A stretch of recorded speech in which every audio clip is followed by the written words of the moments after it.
Bismillahirrahmanirrahim. Assalamualaikum warahmatullahi wabarakatuh. Ketika saya di sini, saya akan membahas sekaligus sedikit menjelaskan tentang kesetaraan remaja. Sebelumnya, apa itu masa remaja? Masa remaja adalah periode penting dalam perkembangan manusia yang menandai masa transisi dari anak-anak ke dewasa. Ini adalah fase yang unik dan kompleks, sering kali disebut sebagai fase mencari identitas atau masa pada yang akan yang ditandai dengan perubahan signifikan di berbagai aspek. Salah satunya adalah perubahan biologis atau fisik, jadi yang memberitas, yakni kematangan seksual yang cepat, pertumbuhan tinggi dan berat badan, perkembangan organ reproduksi dan lain-lain, buat hormon yang mempengaruhi suasana hati dan emosi. Nah, perubahan hormon yang mempengaruhi suasana hati dan emosi ini memicu remaja-remaja gampang terpicu oleh beberapa hal. Jadi masa-masa remaja adalah masa yang rawan terjerumus ke dalam suasana hal, ke dalam suatu hal-hal saya tidak ingin posisi. Remaja tersebut gampang terpicu oleh hal-hal buruk. Salah satunya yaitu kita bergaul dengan anak-anak nakal ya. Kemudian lama-kelamaan kita akan terbawa arus. Akhirnya kita mengikuti teman-teman kita yang nakal itu. Nah, apa itu kenakalan remaja? Definisinya yaitu perbuatan atau tingkah laku remaja 13-17 tahun yang melanggar norma, aturan atau hukum-hukum dari masyarakat dan merugikan dirinya sendiri. Di sini ada beberapa pengertian, yaitu secara sosiologis. Perilaku menyimpang di luar batas toleransi sosial yang dilakukan oleh remaja di bawah umur 17 tahun yang di umur 13-17 tahun yang dapat merugikan dirinya sendiri dan orang lain. Kemudian ada pengertian secara yuridis, jadi perbuatan melanggar hukum atau kriminal yang dilakukan oleh anak-anak di bawah 17 tahun.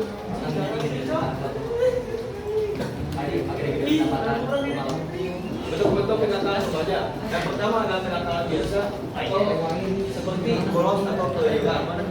Nah, biasanya penyebab remaja itu bolos atau keluyuran karena remaja yang tersebut tidak memiliki semangat belajar dan malah tersebut belajar di sekolah dan lebih mementingkan kepentingan sendiri. Ada kesenangan pribadi dengan cara bolos atau keluyuran. Yang kedua adalah kenakalan menjurus kriminal, yaitu kayak perusahaan mencari fantasi, lembaga jauh atau tidak berizin, lalu melakukan fasilitas umum karena iseng atau dan sebagainya. Yang ketiga itu kenakalan khusus kayak narkoba, tawuran, dan seks bebas ya. Itu kayak hamil di luar nikah, tawuran bebas, jadwal narkoba, tawuran tanpa belajar, yang menimbulkan beberapa korban akibat konflik tanpa belajar. Nah, di sini ada beberapa faktor penyebab kenakalan remaja. Yang pertama, faktor internal, krisis identitas, perubahan biologis dan sosiologis masa remaja membuat mereka bingung mencari jati diri dan perannya konsumen. Gagal mencapai identitas belajar positif dapat memicu penyimpangan. Yaitu selanjutnya ada bantuan ini lama, tidak mampu membedakan antara yang baik dan buruk dan tidak mampu untuk menahan diri dari hal-hal negatif. Lalu ada kebutuhan untuk diakui, rasa ingin tahu tidak terkontrol, yang seperti penasaran untuk mencoba-coba pada hal-hal negatif, coba-coba merokok atau kenakalan lainnya, dan kebutuhan diterima oleh kelompok sebaya. Dalam remaja mencoba hal-hal baru termasuk perilaku beresiko. Yaitu selanjutnya yaitu gangguan emosi atau mental. Adanya depresi, kecemasan berlebihan atau gangguan perilaku yang mendorong perilaku maka sebagai bentuk pelarian.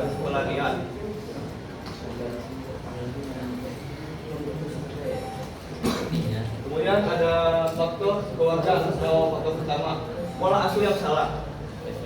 Terlalu keras atau otoritas, terlalu memejamkan atau kurang kasih sayang dan perhatian. Nah ini seperti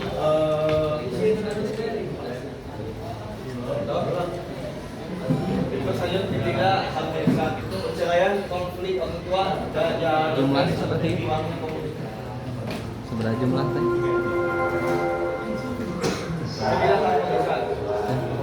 Perceraian, konflik orang tua yang intens atau kurangnya komunikasi terbuka memicu anak itu depresi yang akhirnya anak itu memutuskan untuk melampiaskannya dengan hal-hal negatif.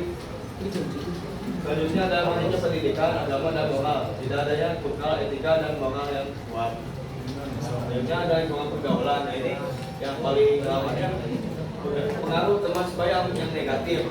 Yang awal-awalnya kita itu berteman dengan misalkan rokok atau remaja-remaja yang sampainya yaitu tidak beretika, akhirnya kita terbawa-bawa. Selanjutnya ada lingkungan masyarakat bersamanya tinggal di lingkungan yang penuh kriminalitas, narkoba, kekerasan atau komunitas yang kurang suportif. Itu kan selanjutnya sekolah kurikulum yang tidak sesuai atau tidak adanya bimbingan konseling yang memicu murid-muridnya itu bertindak bebas. Nah, dampak yang dikenakan kepada itu bukan dari diri sendiri, bukan kepada diri sendiri juga, tapi ke orang lain. Nah, dampaknya pada diri sendiri itu masalah hukum pidana, gangguan kesehatan fisik. Bila kita melakukan narkoba atau seks bebas, hingga hilangnya masa depan pemutus sekolah, kesulitan mencari kerja dan berkembangnya kepribadian buruk. Lalu ada masyarakat.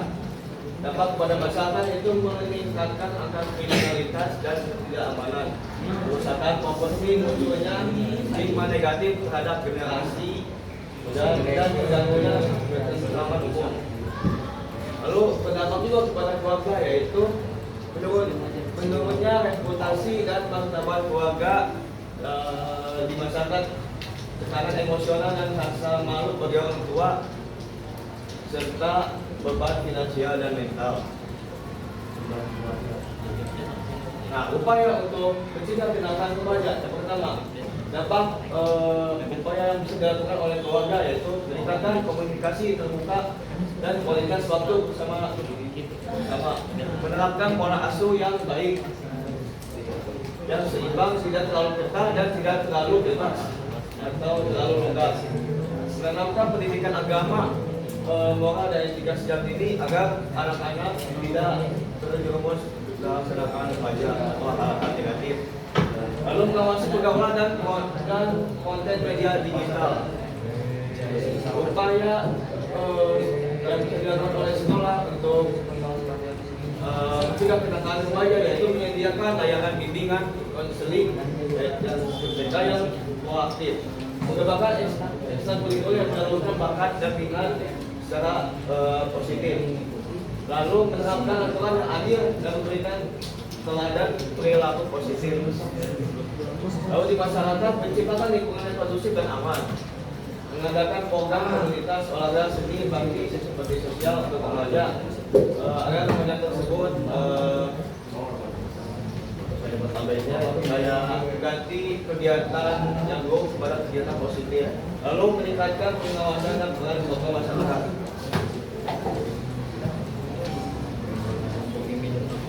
Nah, ini adalah solusi dan upaya penindakan. Sanksi hukum, penerapan sanksi sesuai dengan undang-undang perlindungan anak dan sistem peradilan pidana anak dengan tambahan pembinaan.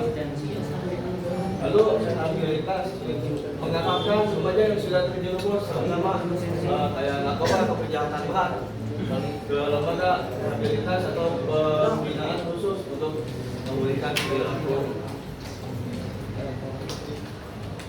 Nah, ini adalah kesimpulannya. Intinya tindakan remaja adalah masalah bersama yang memerlukan peran aktif dalam setiap elemen masyarakat, keluarga, sekolah, pemerintah, dan remaja itu sendiri. Dampaknya luas, urusan masa depan remaja secara pribadi, menimbulkan tekanan pada keluarga dan mengganggu ketertiban masyarakat. Lalu yang terakhir, adakan bertindak kembali kita ciptakan kebenaran seperti yang memfasilitasi kebenaran positif remaja, sehingga mereka bisa menjadi generasi penerus bangsa yang berkualitas. Oke, sekian dari saya. Mau ditanya apa? Boleh dampak? Ada dua gubernur yang memiliki perspektif berbeda dalam menangani penangkalan remaja ini, yaitu diantara Pramono Anung sebagai gubernur DKI dan Deddy Mulyadi sebagai gubernur Jawa Barat. Menurut Pramono Anung, untuk menghadapi penangkalan remaja, alasannya dengan misalnya memberikan edukasi, terus mau kalian apa gitu, mau kalian apa sebagai kalian teh maunya apa gitu sebagai apa orang yang melakukan penangkalan remaja, terus apa masukin ke pesantren sholawatan begitulah, jadi kayak sementara kalau KDMA misalnya kayak ini para militer gitu, masukkan para pelaku remaja, pelaku penangkalan remaja ke para militer untuk dididik fisiknya dan mentalnya. Menurut kamu pendapat manakah yang lebih efektif dan apa alasannya?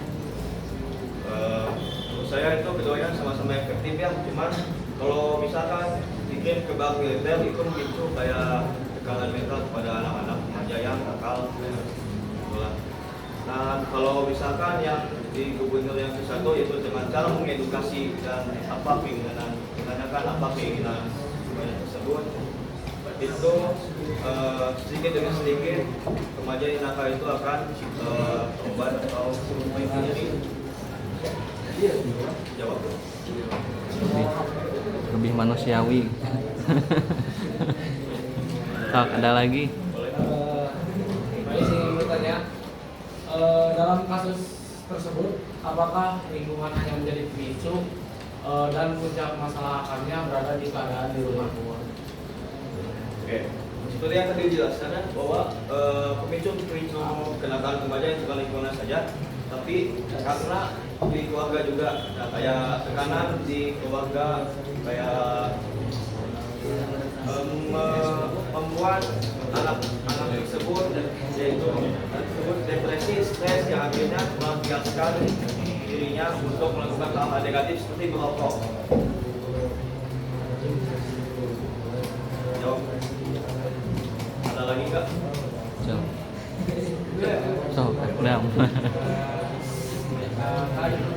Menurut Pak Is, penangkalan remaja yang sekarang sudah merasa menyebar, apakah itu bukti dari kegagalan sistem pendidikan kita atau murni karena faktor sosial saja? Dan menurut Pak Is, gimana cara jangka panjang untuk menanggulanginya? Untuk kenangan remaja itu bukan di pendidikan saja. Nah, kalau pendidikan juga sebenarnya juga bisa, tapi dari sendirinya aja kita mau berbaik untuk hidupnya. Terus upaya menanggulangi penangkalan remaja biar tidak ada cium, biar ada jangka panjang.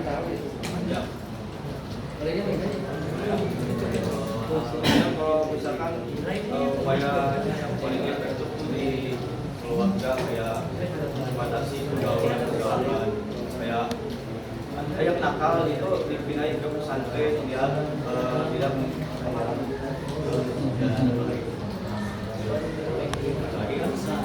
Ini misalkan di teman sekelas kita ada yang nakal, apakah teman yang lainnya bisa mengajak atau menasihati? Tidak gitu.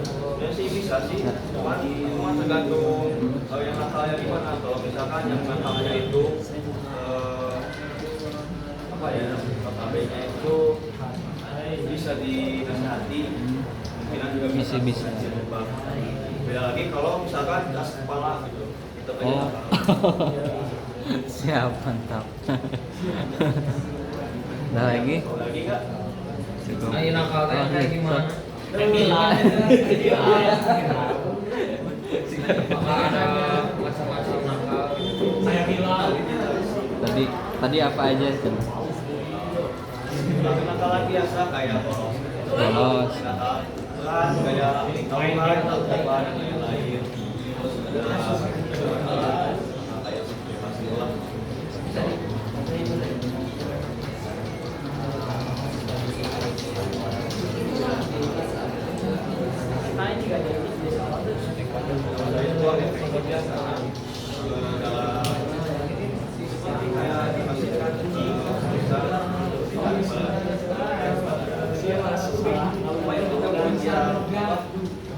yang lolos ya itu bisa